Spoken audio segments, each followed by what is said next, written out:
سلام و ارادت خدمت همه دوستای عزیز. با شما هستیم با معرفی ربات جذاب راکی ربیت. این ربات میشه گفت که کپی برداری از ربات همستر هستش، چون که در تمام بخش‌های اون میتونیم ما همستر رو ببینیم.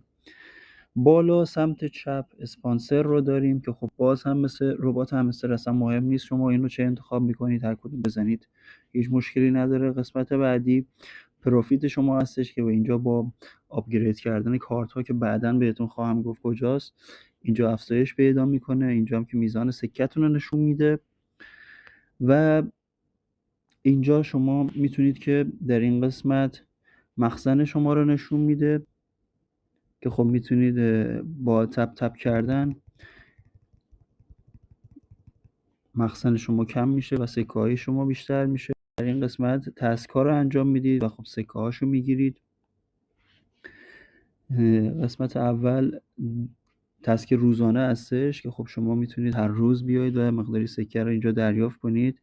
تسک بعدی توییترش هستش. تسک بعدی مربوط به تلگرامش هستش که خب الان ما اگه وارد تلگرامش بخوایم بشیم اینجا جوین رو میزنیم و وارد تلگرامش بخوایم بشیم پیوستن رو که بزنیم این هرچی به چرخ وارد نمیشه، چون برای ما در ایران این مشکل هست که خب من اینو برای شما به صورت فولدر تسک در میارم و زیر همین پست میذارم که شما کافیه روش بزنید و داخل کانال عضو شید و سکه اینو بگیرید. بقیه تسکاش هم انجام بدید. و اینکه قسمت بعدی هم که بهتون گفتم اینجا مخزنتون هستش که خب میتونید باز هم ارتقا بدید. قسمت بوست هستش که مثل همه ربات ها شما یه فول انرژی دارید و یک مالتی تب دارید که خب میتونید اینا لولاشون رو ببرید بالاتر.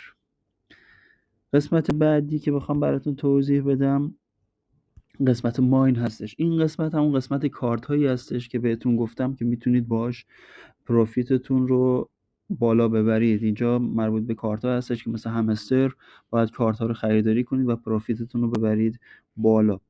کارت ها رو باید به ترتیب خریداری کنید، یعنی اولی رو باید باز کنید که دومی براتون باز بشه بعد تا آخر برید.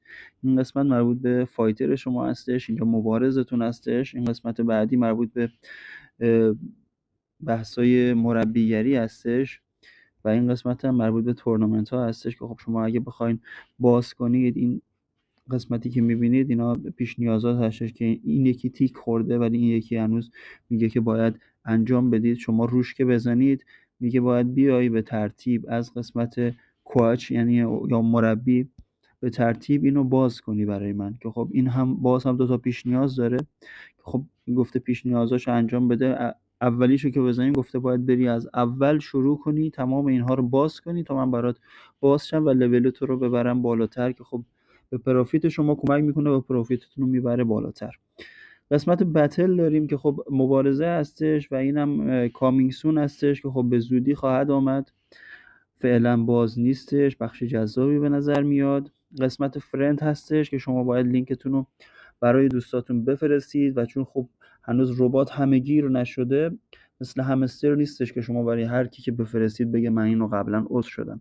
به راحتی میتونید فرند برای خودتون جمع آوری کنید و خب بخش جذابترش که هستش این هستش که شما با هر فرندی تون دریافت میکنید. با فرند عادی 1000 تون و با فرند پرمیوم 2000 تون دریافت خواهید کرد و به کیف پول ربات شما واریز خواهد شد. کیف پول ربات شما کجا هستش؟ در قسمت ایردراپ هستش. شما در این قسمت با کارهایی که انجام میدید، با تسکایی که انجام میدید، با فرندهایی که دعوت میکنید اینجا برای شما همونجور که گفتم تون جمع آوری میشه، تون کوین جمع آوری میشه که خب در نهایت زمانی که تونستید به کیف پول متصل کنید میتونید اونا رو به کیف پول خودتون منتقل کنید که خب فعلا هنوز کانکت یور والت کامینگ سون هستش و هنوز باز نشده.